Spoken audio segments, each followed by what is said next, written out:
Hello friends, അപ്പോൾ ഞാൻ വീണ്ടും ഡെലിവറി അപ്ഡേഷനായിട്ട് വന്നേക്കാണ്. അതായത് ഞാൻ ഇപ്പോൾ ഇരിക്കുന്നത് കാഷ്വാലിറ്റിയുടെ മുന്നിലാണ്, അഡ്മിറ്റ് ആവുന്നതിന് മുന്നായിട്ട്.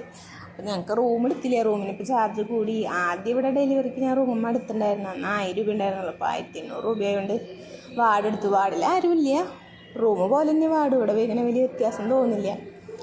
അപ്പം കുളിച്ചു. കുളിയൊക്കെ കഴിഞ്ഞ് ഹസ്ബൻഡ് അമ്മ മുടി കെട്ടി തരാം, മുടിയൊക്കെ മെടഞ്ഞിടാൻ പറഞ്ഞു, ആഭരണങ്ങളൊക്കെ ഊരി വയ്ക്കാൻ പറഞ്ഞു. അങ്ങനെ പിന്നെ അത് കഴിഞ്ഞ് ആയിട്ടുള്ള ഒരു കോലാണ് കേട്ടോ അത്.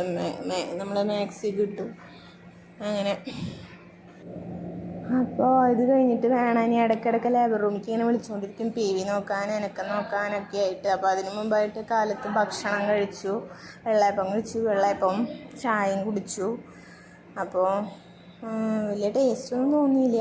അപ്പോൾ ഇവിടുത്തെ അങ്ങനെ ക്യാൻറ്റീനത്തെ ഫുഡൊന്നും ഇഷ്ടമായില്ല, എന്നാലും കഴിയുന്നില്ല, കഴിക്കേണ്ടതെന്ന് വെച്ചിട്ട് കഴിച്ചു.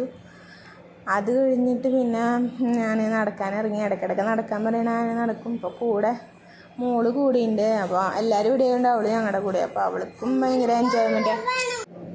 അപ്പോൾ അവളിങ്ങനെ ഏതുനേരം ഹോസ്പിറ്റലിൽ അങ്ങോട്ടും ഇങ്ങോട്ടൊക്കെ ഓടി കളിച്ചുകൊണ്ടിരിക്കും. അവൾക്ക് എന്തോ മറ്റേ ടൂർ പോയ പോലത്തെ ഒരു ഫീലിങ്ങാണ്. അപ്പം ഞങ്ങൾ രണ്ടാളും കൂടി ഇങ്ങനെ നടക്കണതിൻ്റെ ഇടയിൽ ഇടയ്ക്ക് റെസ്റ്റ് എടുക്കാനായിട്ട് ഇങ്ങനെ ഇരിക്കും. അപ്പം അങ്ങനെയൊക്കെ ആയിട്ട് പിന്നെ അതിന് ശേഷം ഇടയ്ക്ക് നടക്കും. പിന്നെ അതിന് ശേഷം എനക്കം നോക്കാൻ വിളിച്ചു, പിന്നെ PV നോക്കാൻ വിളിച്ചു, ഉള്ളു പരിശോധിക്കാൻ വിളിച്ചു, പിന്നെ ട്യൂബ് ഇട്ടായിരുന്നു. അപ്പോൾ ആ കാര്യങ്ങളൊക്കെ അതിൻ്റെ ഇടയിൽ കൂടെ നടന്നു.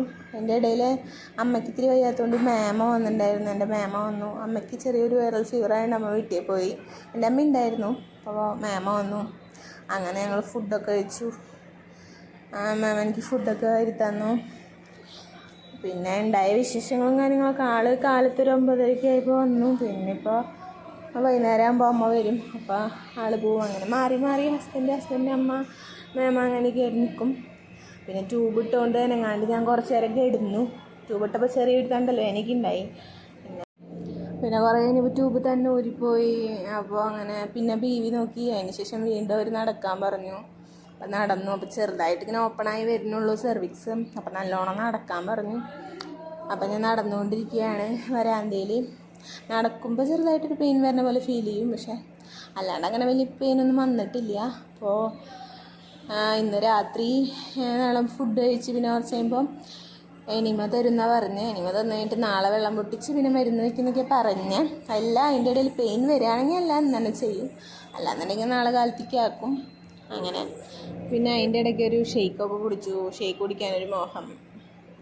ഒരു 1/2 മണിക്കൂർ മുന്നേ ട്യൂബൊക്കെ ഇട്ടിട്ടുണ്ടായിരുന്നു വികസിക്കാൻ വേണ്ടി യൂട്രസ് സെർവിക്സ്. അപ്പോൾ അതിപ്പോൾ തന്നെ ഒരു പറഞ്ഞിട്ടുണ്ടായിരുന്നു. അപ്പോൾ അങ്ങനെ അത് ഒരു 15-20 മിനിറ്റ് കഴിഞ്ഞപ്പോൾ അത് തന്നെ ഊരിപ്പോയി. അത് കഴിഞ്ഞിങ്ങനെ നടക്കാൻ പറഞ്ഞു. നടന്ന് വയ്യാണ്ടായപ്പോൾ ഇവിടെ ഇരുന്നു. കുറച്ച് നേരം റെസ്റ്റ് എടുക്കാമെന്ന് വെച്ചു. അങ്ങനെ ഇരിക്കാം. ഇപ്പം ഒരു ആൻറ്റിബയോട്ടിക് തന്നു. പിന്നെ എന്തൊക്കെ തന്നാ, ഇനി വേദന വരുന്നതിനനുസരിച്ച് ഒരു മരുന്ന് തരും. അങ്ങനെ ഇരിക്കാം. അപ്പോൾ ഈ ബാക്കി കാര്യങ്ങൾ ഞാനിങ്ങനെ ഓരോന്നോരോന്നായിട്ട് ഇടാം. ഇപ്പോൾ ഇനി അധികം വീഡിയോ എടുക്കണില്ല. എന്നിപ്പോൾ PV ഒക്കെ ചെയ്തു, ഒരു ആൻറ്റിബയോട്ടിക്കൊക്കെ കയറ്റി. ഇനി നാളേക്ക് ആവുള്ളൂ എന്നാണ് പറഞ്ഞത്. സെർവിക്സ് ഓപ്പണായി തുടങ്ങിയിട്ടുള്ളൂ. അപ്പോൾ മരുന്ന് കയറ്റലും വെള്ളം പൊട്ടിക്കലൊക്കെ നാളെയാണെന്ന് പറഞ്ഞത്. അപ്പം എങ്ങനെയാണെന്ന് അറിയില്ല. അപ്പോൾ ഞാനിതുപോലെ ഓരോന്നായി അപ്ഡേറ്റ് ചെയ്യാൻ നോക്കാം. അപ്പോൾ ഓക്കെ, ബൈ.